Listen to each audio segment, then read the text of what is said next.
How to fix Samsung Note 20। Hang and restart problem. नमस्कार दोस्तों, स्वागत है आप सभी का तिकराज यूट्यूब चैनल पर। तो दोस्तों, आज की इस वीडियो पर मैं आपको बताऊंगा कि कैसे आप जो है अपने सैमसंग के डिवाइस पर हैंग और रीस्टार्ट प्रॉब्लम सॉल्व कैसे कर सकते हैं। यहाँ पे दोस्तों क्या होता है, जब हमारे डिवाइस ठीक है हैंग हो जाते हैं तो वो अपने आप रिस्टार्ट हो जाते हैं। ठीक है, इस तरीके का प्रॉब्लम है ये।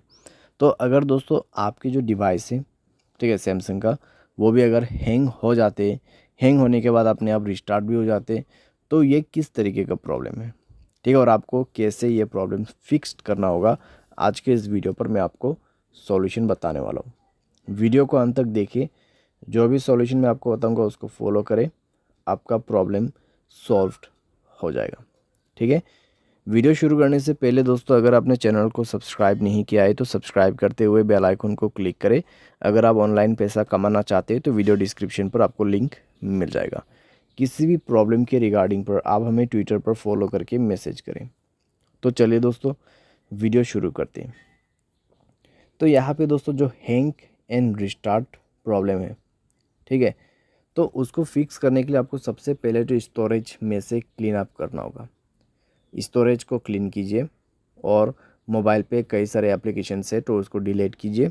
ठीक है, बहुत बड़ा एप्लीकेशंस आप यूज़ करते हैं तो उसका डेटा को क्लियर करके यूज़ कीजिए।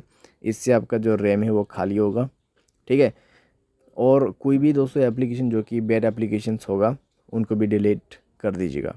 बैड एप्लीकेशन जैसे कि कोई अननोन वेबसाइट से इंस्टॉल किया हुआ एप्लीकेशन, ठीक है, तो उनको डिलीट कीजिए और अपने स्पेस को फ्री अप कीजिए। उसके बाद माय फाइल्स पे जाए और यहाँ पे भी दोस्तों स्टोरेज को फ्री अप कीजिएगा।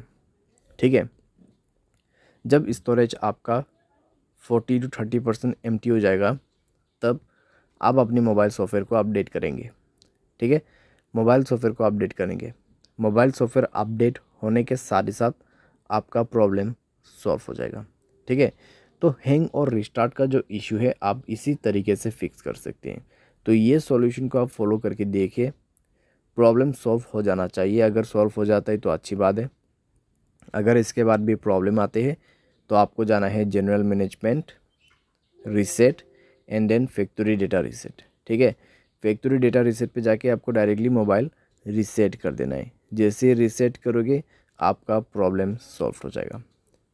तो इस तरीके से दोस्तों आप अपने हैंग एंड रिस्टार्ट प्रॉब्लम को फिक्स कर सकते हैं।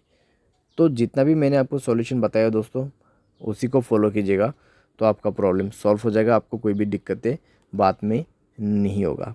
ठीक है, तो जो पॉसिबल सॉल्यूशन था मैंने आपको वही बताया, तो आप भी उसी को फॉलो कर लेना। उम्मीद करते हैं आपको ये वीडियो पसंद आया होगा। Thanks for watching.